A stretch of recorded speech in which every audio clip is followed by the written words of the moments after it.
Connie always said to me, it's not your money. You didn't raise this money. And it stuck with me, like Love Your Sister has raised a lot of money, but none of it's come from my wallet.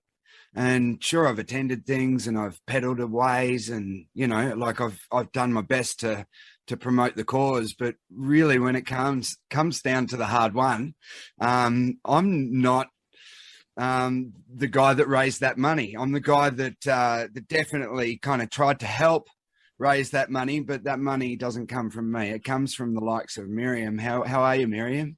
I'm very well, Sam. I don't know whether you know this, but I know this. It's about $64,000 you've raised for us since 2017. Does that sound right, or have I been given incorrect? No, I think it is around that figure. Yeah, I'm pretty stoked about that. I have a very full understanding of how hard it is to raise $500 or $1,000. Yeah.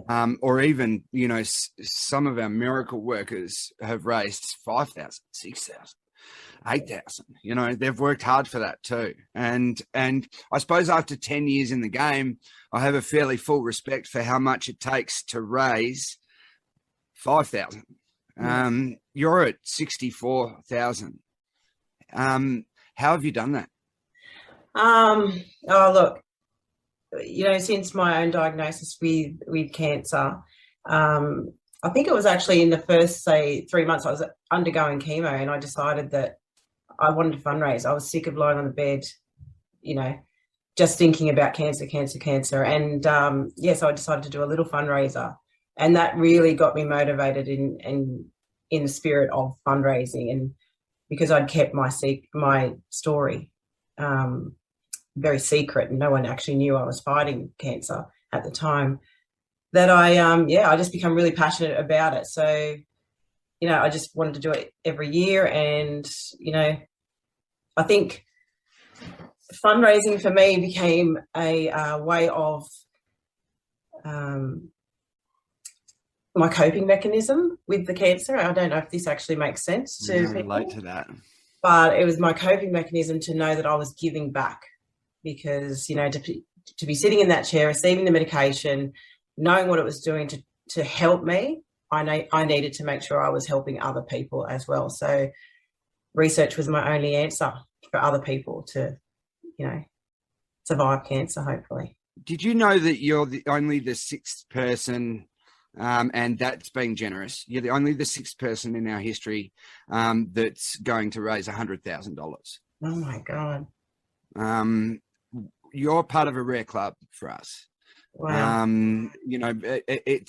It's a rare person that can raise $1,000 or $5,000. And we're very thankful to all of our fundraisers who make up our total. Yeah.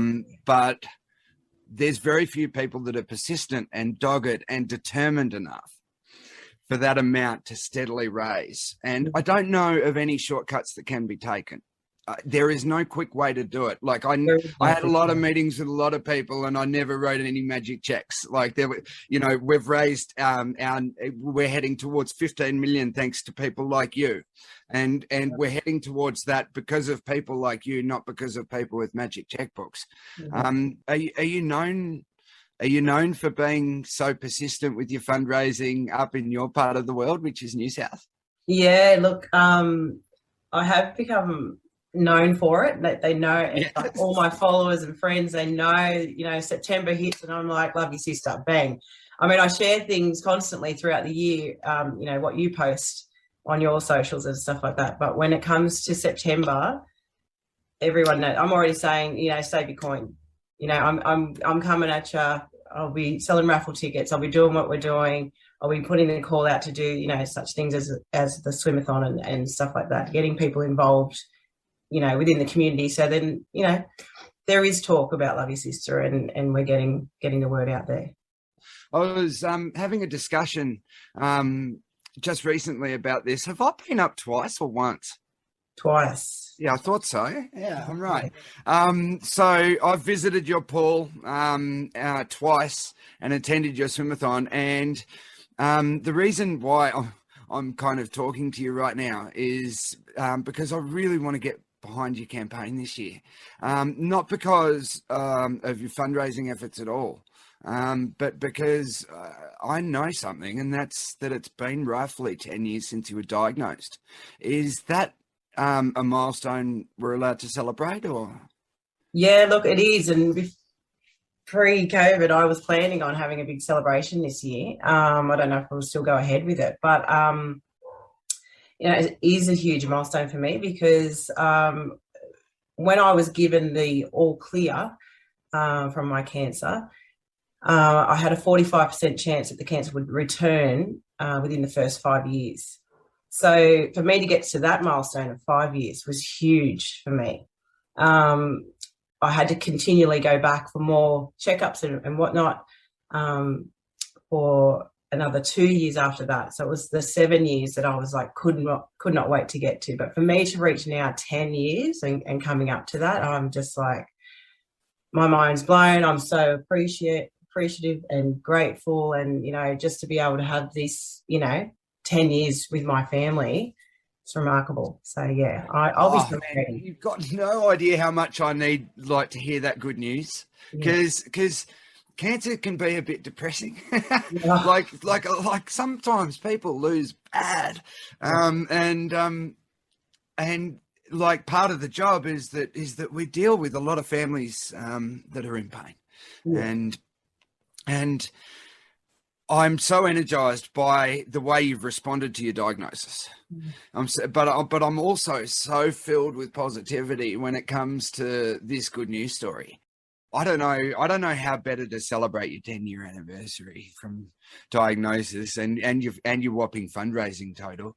Like, I didn't know what to do because I couldn't do anything for you in terms of, I tried to unlock a national program, and a lot of the pools are in lockdown, and and I've contacted them all, and a lot of them are in lockdown, and a lot of them have existing charity partnerships that they're committed to. So it might be a nut to crack that takes me a while to crack, but in the meantime, I've got a lane for you. Yeah, no, look, I'm stoked just to hear that. And whether you do 1 lap or 2, 10 laps or, whatever. I mean, it's going to be embarrassing if I do less than 10, but I remember the first time you said to me that you were swimming, that you wanted to throw the togs on and jump in. And my mind was blown. And the first thing I said to you was, can you actually swim? Do I need to get a lifeguard? So make sure you got a lifeguard there now. Yeah, I will have. I'll have people watching me like a hawk, and I have to have a break period in between laps. So I'm not swimming laps like I would have swum laps if I was at yours. I know. I mean, I have these rules with the Swimathon. I'll be lenient, obviously, for you. Can you be, please? Do they have to swim non-stop? Normally they only get 20 seconds at the end to stop. Can I get a minute per lap? Yeah, no, you're sweet. You do what you do. Sweet. Phew. Because otherwise it wouldn't be a full hour. It'd just be a couple of laps, and good on you. Hey, I was gonna wait to wear this t-shirt.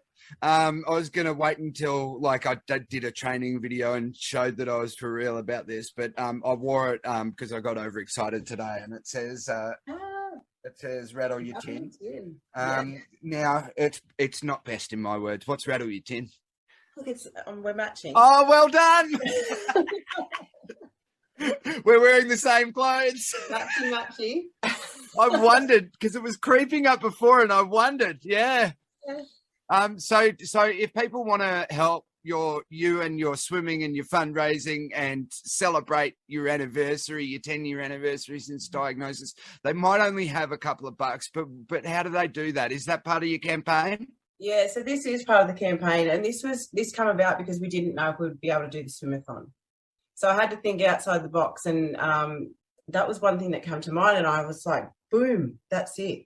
We need to rattle the tin. I'm just thinking, at home, we're all struggling with cash, but usually we're throwing our loose coin in our money box or a jar or something, just saving it for a rainy day, whatever it is. So I just went back to my itty bitty titty committee girls and I said, you know, I've got an idea here. How about we rattle the tin for Sam, because he can't do it because of COVID, and 2, because he's had the accident and he can't go face to face, town to town and do what he would normally do. So in honour of Sam and his work, we're going to do it through videos and ask people to get their jars. Look, I've prepared one earlier. And it's quite full, Sam. It's quite full.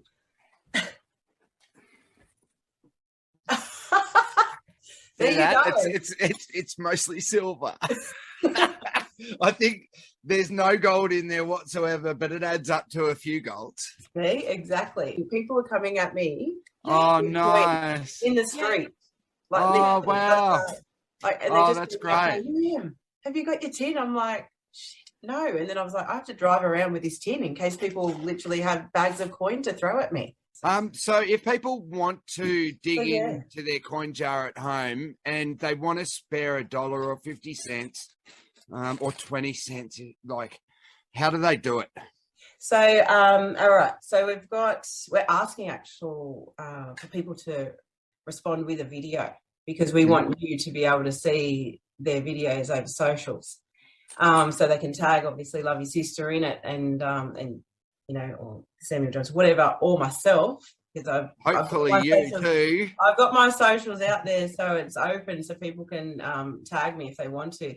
But we're asking people to do a video and literally say, rattle your tin for Love Your Sister, Australia's hardest working charity, and we're donating the content. So whatever their tin is, whatever it looks like, they're just in the video rattling it.